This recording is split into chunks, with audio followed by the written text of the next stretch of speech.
चंद्र, शुक्र का, शुक्र का। शुक्र का। राहु का ट्रांजिट जो है पूर्वा फाल्गुनी नक्षत्र में 31 जुलाई 1997 से लेकर तो 14 मई 1998 तक के था। ओके। तो अब हम मैंने जैसे 14 जुलाई 1997 से समथिंग 14 मई 1998 तक के का पहले एक चार्ट देख लेते हैं कि किस तरह से बना था। ये तो हमने देख लिया, 2 मई 1998 तक के हाई मारा था इसने।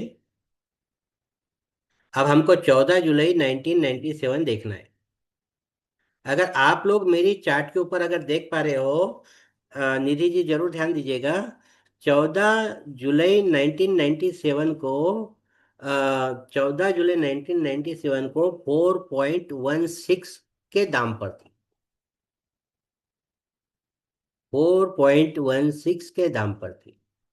और वहां से जो मैं आपको बता पा रहा हूं कि 3 मई हाँ जी कुछ। 1998 तक के 3 मई 1998 तक के 7.5 के दाम पर पहुंचे। और जो मैंने आपको मेरी खुद की भी है, और ये यहाँ पर राहु का देख लेते हैं हम, राहु ट्रांजिट। जो मैंने पाया कि जैसे यहाँ पर देखिए आप, राहु ट्रांजिट इन नक्षत्र, ये 1996 के अंदर राहु ने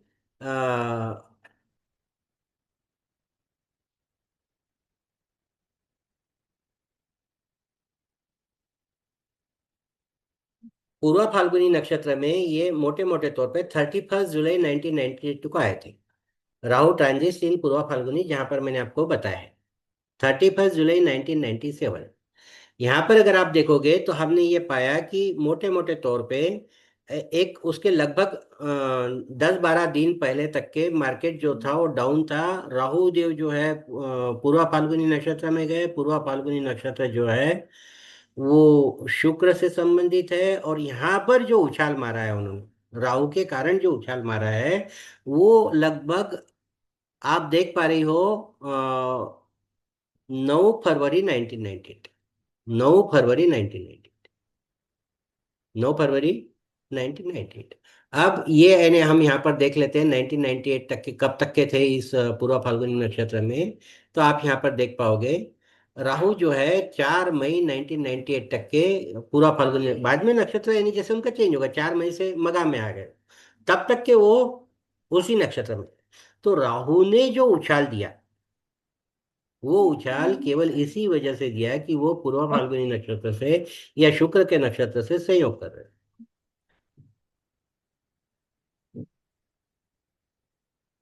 ओके। तो अच्छा, ये एक राहु बात का और भी गणेश एक। जी। हाँ बोलिए। एक एक बात, जैसे कि जब भी शुक्र के किसी नक्षत्र में अ, या चंद्रमा के किसी नक्षत्र में राहु आएगा या शनि आएगा, तब भी मतलब रेट ऊपर जा सकते हैं ना? हाँ, देखिए, जुलाई महीने से रेट ऊपर जाना चालू है।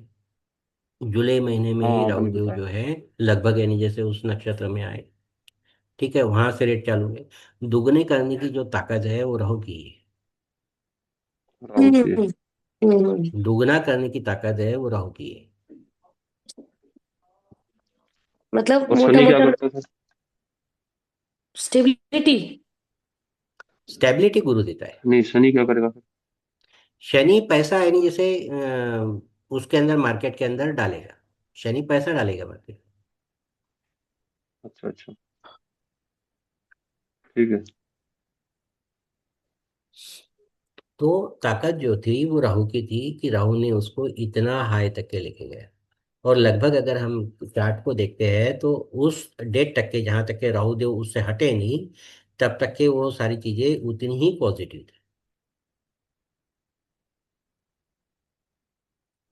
वो चीजें उतनी ही पॉजिटिव। अब इसके बाद में नहीं, जैसे राहु ने इसके अंदर पूरी तरह से एक बार नहीं जैसे हाई ले जाने के, आपको इसलिए बताया मैंने निधि जी कि हाँ जी। ये राहु का यानी जैसे दोष होता है या राहु की चीजें होती है। अब देखिए 1998 को तो यानी जैसे डबल बना दिया राहु ने, ठीक है। अब राहु ने हाँ बनाकर चला गया वहां से।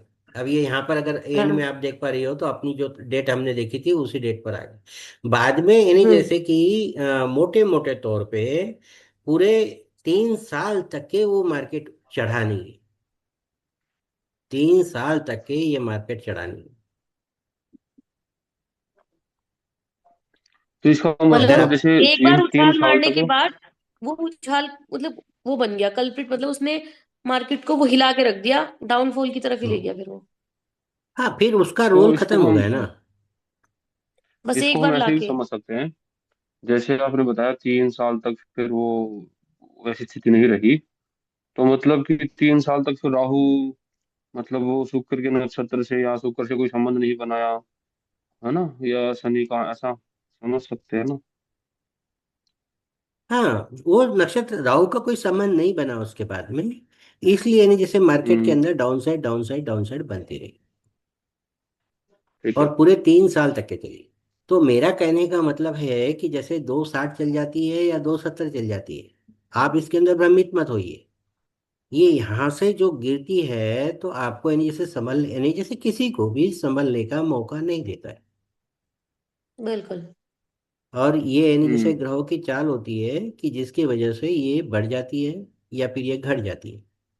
फिर इसके बाद में भी अगर हम देखेंगे तो कई जगह पे इस तरह से हमें समझ में आएगा कि राहु ने इस तरह का कोई संयोग बनाया। फिर उसके बाद में अगर आप देखोगे तो यहाँ पर हमने देखा कि बहुत कम भाव हुए और फिर उसके बाद में एकदम अभी अगर आप देख पा रही हो उछाल। 20, हाँ, टू टू थाउजेंड नहीं नहीं, अभी नहीं लिया है मैंने। अभी तो मैंने आगे आगे बढ़ रहा हूँ मैं। 2006 का जो रेट था वो अच्छा। 14 था। माने $4 से लेकर $14 तक के अच्छी। चला गया। 4 से सीधा 10%। मैंने राहु एक ऑप्शनली बैठा लिया। कोई भी ग्रह अगर पंचम का और केंद्र का, माने केंद्र और त्रिकोण का स्वामी, पंचम भी मत भूलिए, केंद्र और त्रिकोण का स्वामी बनकर अगर युति करता है तो राजयोग कहलाता है। जी कोई सर। भी ग्रह केंद्र और त्रिकोण का स्वामी होकर राहु के साथ में या किसी भी ग्रह के साथ में युति बना ले तो वो राजयोग कहलाता है।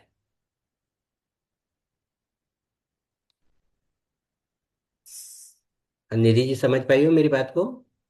मैं समझ गई, जैसे 4 नंबर की राशि है तो केंद्र का पंचम हाउस में 8 नंबर की राशि स्वाभाविक आनी थी। तो वो अगर जो वहां जो केंद्र में और त्रिकोण में का जो स्वामी है पंचम हाउस, वो उसमें जाके राहु के साथ बैठता है तो अच्छा फल देगा। हाँ, माने मंगल जिसके भी साथ में बैठेगा या मंगल की जिसके भी ऊपर दृष्टि पड़ेगी वो उस चीजों को अच्छा कर देगा। जनरली हम क्या देखते हैं कि मंगल और राहु की युति कहीं भी हो जाए तो हम उसको अंगारक योग में लेते हैं, लेकिन ये बिल्कुल। अंगारक योग ना होकर यहाँ पर राजयोग बन जाता है। गुरुजी, जैसे एक एग्जांपल मैं अपना दूं, मान लो हम्म। मेरा मंगल और राहु छठम में 6 में बैठा है। For hmm. एग्जाम्पल मैं अपना नहीं बता रही, किसी का भी। हम्म। और उस वो और मंगल की राशि फर्स्ट हाउस में है, तो वो केंद्र में भी आ गया और त्रिकोण में भी आ गया, यही कहना चाह रहे हैं ना? पहले मुझे ये बताइए कि लग्न कौन सा है? लग्न 6 नंबर लग्न है। 6 नंबर लग्न, जैसे यहाँ पर कन्या की जगह पे मैं कर्क ले लूँ, कर्क की जगह पे मैं कन्या ले लूँ। ठीक है, हम्म। ले रहा हूँ। कन्या लग्न है, ठीक है। जी। हाँ, अब आपको ये बताना है कि कन्या लग्न में पंचम में यहाँ पर 6 नंबर की राशि, 7, 8, 9, 10, यहाँ पर 10 नंबर की राशि आएगी, ठीक है। बिल्कुल बिल्कुल। ठीक है, यहाँ पर 11 नंबर की हाँ राशि जी। आएगी, 12 नंबर की राशि आएगी, 1 नंबर की राशि आएगी और समथिंग यहाँ दो पर दो नंबर नंबर की राशि आएगी। अब ये हाँ। हमको केंद्र त्रिकोण का स्वामी पकड़ना है तो यहाँ पर 3 नंबर की राशि आएगी। बिल्कुल ठीक है, बिल्कुल। हमको इतना ही देखना है, 3 नंबर वगैरह। हाँ, तो अब आपका मंगल कहाँ बैठा हुआ है? मेरा तो 6 छठे हाउस में है। ये यहाँ पर छठे हाउस में वीनस बैठा के है। साथ। हाँ। वीनस और मंगल साथ में बैठे। हाँ जी।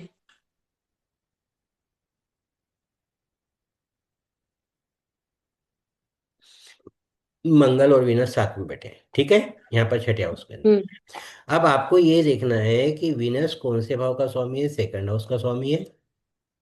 और एक उसका फोर्थ हाउस का।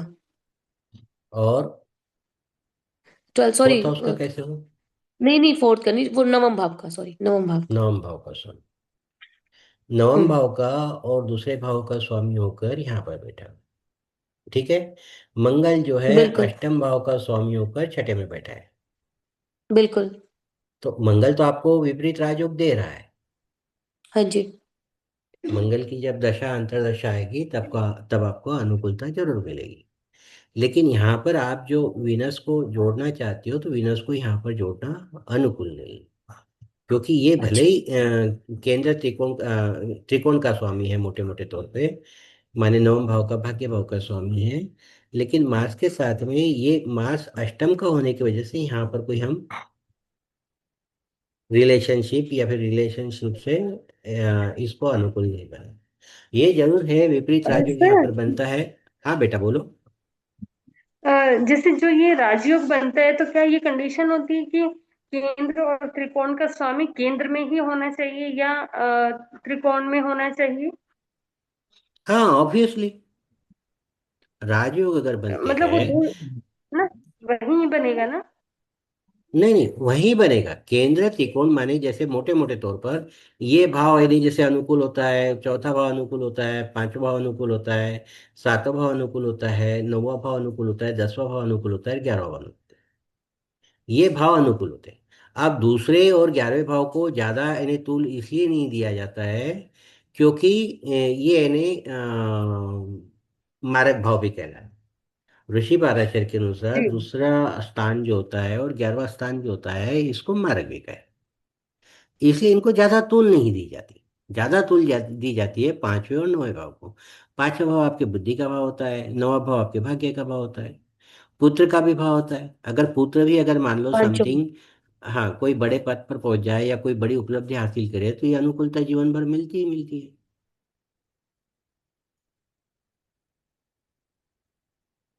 भाग्य के आधार पर भी बनती है। जैसे हमने कल परसों के दिन भी समझने की कोशिश की कि जैसे इंदिरा गांधी को उसके पिता से हस्तांतरण हुआ राज्य कारभार का, राबड़ी देवी को उसको पति से हस्तांतरण हुआ, तो उसके अंदर हम्म। पति के भाव की कोई अनुकूलता होगी।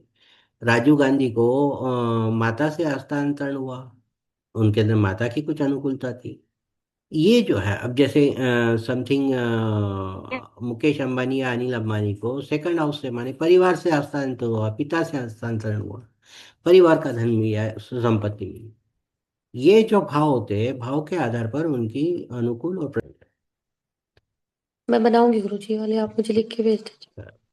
मैं भेजूंगा आपको क्लास जी। खत्म होने, क्योंकि ये आपको एक अच्छा मैंने समझा दिया, फिर उसके बाद में आप उसको बना सकते हैं। बिल्कुल गुरुजी। तो गुरुजी एक बात, मुझे एक और बात बताइए, जब शायद मैं नहीं जानती इस बारे में। जैसे आपने बोला इसमें मार्स एक फर्स्ट उसमें उसमें आ गया सिक्स हाउस में, मतलब 11th राशि के साथ, और एक नंबर तो विपरीत या राजयोग बना, तो इससे क्या फायदे होते हैं? विपरीत राजयोग मीन्स आपको आकस्मिक रूप से धन का प्रॉफिट होगा या आकस्मिक रूप से आपको धन भी मिलेगा, क्योंकि ये विशेष रूप से छठे आठवें भाव से संबंध बना रहा है। हाँ ये छठे आठवें बारहवें से कोई भी ग्रह अगर संबंध बना देता है तो वो विपरीत राजयोग होता है। छठे अच्छा, का छठे स्वामी आठवें आठवें में बारहवें बैठ से जाए। ही।